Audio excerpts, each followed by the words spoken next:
நண்பர்களே, இன்றைய பதிவில் கர்ப்பத்தின் மிகவும் முக்கியமான 8வது மாதத்தில் தாயும் வயிற்றில் வளரும் குழந்தையும் எப்படி இருக்கும், என்னென்ன மாற்றங்கள் ஏற்படும், என்ன கவனிக்க வேண்டும் என்பதை விரிவாக பார்ப்போம். முதலாவது 8வது மாதம் அப்படின்னா என்ன அப்படின்னு பார்த்தீங்கன்னா, 8வது மாதம் என்பது பொதுவாக 29 முதல் 32 வாரங்கள் வரை இருக்கும். இந்த காலத்தில் குழந்தை முழுமையான வளர்ச்சியை நோக்கி வேகமாக முன்னேறுகிறது.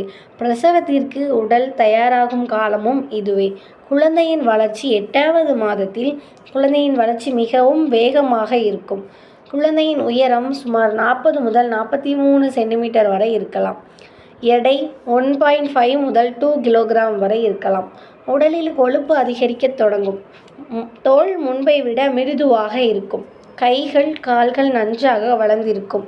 நகங்கள் முழுமையாக உருவாகும். தலைமுடி மேலும் வளரும். கண்களை திறந்து மூட முடியும். வெளிச்சம் மற்றும் சத்தத்திற்கு பதிலளிக்கும். தாயின் குரலை அடையாளம் காண ஆரம்பிக்கும். அடுத்ததாக பார்த்தீங்கன்னா, நுரையீரல் வளர்ச்சி. இந்த மாதத்தில் குழந்தையின் நுரையீரல் தொடர்ந்து வளர்ச்சி அடைகிறது. இன்னும் முழுமையாக வளரவில்லை என்றாலும் பிரசவத்திற்கு தயாராகி கொண்டிருக்கும். 3வது, குழந்தையின் அசைவுகள். 8வது மாதத்தில் குழந்தையின் அசைவுகள் தெளிவாக உணரப்படும். வயிற்றில் உதைத்தல் அதிகமாக இருக்கும். இடம் குறைவதால் அசைவுகளின் தன்மை மாறலாம். சில நேரங்களில் விலா எலும்பில் அழுத்தம் உணரலாம். குழந்தையின் அசைவு திடீரென குறைந்தால் உடனே மருத்துவரை அணுக வேண்டும். அடுத்து பார்த்தீங்கன்னா, குழந்தையின் நிலை. இந்த மாதத்தில் பல குழந்தைகள் தலைகீழே இருக்கும் நிலை மாற ஆரம்பிக்கும். சில குழந்தைகளில் இன்னும் திரும்பாமல் இருக்கலாம். இது எல்லாருக்கும் ஒரே மாதிரி இருக்காது. தாயின் உடலில் ஏற்படும் மாற்றங்கள். 8வது மாதத்தில் வயிறு பெரிதாகும். முதுகு வலி, இடுப்பு வலி, கால் வீக்கம், கால்களின் தசை பிடிப்பு, மூச்சு திணறல், அடிக்கடி சிறுநீர் கழித்தல், தூக்கமின்மை, சோர்வு இவை பலருக்கு இயல்பாக இருக்கலாம். ஆனால் கடுமையான இருந்தால் மருத்துவரிடம் தெரிவிக்க வேண்டும். அடுத்து பார்த்தீங்கன்னா, இந்த மாதத்தில் சாப்பிட வேண்டிய உணவுகள். கீரை வகைகள், பால் மற்றும் தயிர், முட்டை, மீன், பேரிச்சம்பழம், மாதுளை, ஆப்பிள், வாழைப்பழம், நெல்லிக்காய், பாதாம், வால்நட், முழு தானியங்கள், பருப்பு வகைகள். அடுத்து பார்த்திங்கன்னா, அதிகமாக தண்ணீர் குடிக்க வேண்டும். ஒரு நாளைக்கு போதுமான அளவு தண்ணீர் குடிப்பது உடலில் நீர்ச்சத்தை பராமரிக்க, மலச்சிக்கலை குறைக்க, சிறுநீர் தொற்றை தடுக்க உதவும். அடுத்து பார்த்திங்கன்னா, செய்ய வேண்டியவை என்னென்ன அப்படின்னா, மருத்துவர் கூறியபடி பரிசோதனைக்கு செல்லுங்கள்.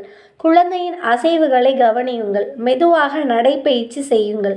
இடது பக்கம் திருப்பி படுப்பது பலருக்கு வசதியாக இருக்கும். போதுமான ஓய்வு எடுங்கள். மருத்துவர் பரிந்துரைத்த இரும்பு மற்றும் கால்சியம் மாத்திரைகளை தவறாமல் எடுத்துக்கொள்ளுங்கள். அடுத்ததாக தவிர்க்க வேண்டியவை என்னென்ன அப்படின்னா, கனமான பொருட்களை தூக்குதல், நீண்ட நேரம் நின்றிருந்தல், அதிக மன அழுத்தம், மருத்துவரின் ஆலோசனை இல்லாமல் மருந்துகள் சாப்பிடுவது, புகைப்பிடித்தல் மற்றும் மது அருந்துதல். அடுத்து உடனடியாக மருத்துவரை அணுக வேண்டிய அறிகுறிகள்.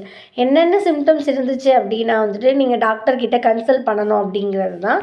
குழந்தையின் அசைவு குறைதல், அதிக இரத்தப்போக்கு, நீர் வெளியேறுதல், கடுமையான வயிற்று வலி, கடுமையான தலைவலி, மங்கலான பார்வை, முகம் அல்லது கைகளில் திடீர் அதிக வீக்கம், காய்ச்சல் இந்த அறிகுறிகள் இருந்தால் உடனடியாக மருத்துவமனைக்கு செல்ல வேண்டும். அடுத்து பார்த்தீங்கன்னா, மனநல பராமரிப்பு. 8வது மாதத்தில் சில பெண்களுக்கு பிரசவம் பற்றிய பயம் அல்லது பதட்டம் இருக்கலாம். குடும்பத்தினரின் ஆதரவு முக்கியம். நல்ல இசை கேட்கலாம், புத்தகம் படிக்கலாம், மனதை அமைதியாக வைத்து கொள்ளுங்கள். குழந்தையுடன் மனதளவில் பேசுங்கள். பிரசவத்திற்கான தயாரிப்பு. இந்த மாதத்தில் மருத்துவமனைக்கான தேவையான பொருட்களை தயாராக வைத்து கொள்ளுங்கள்.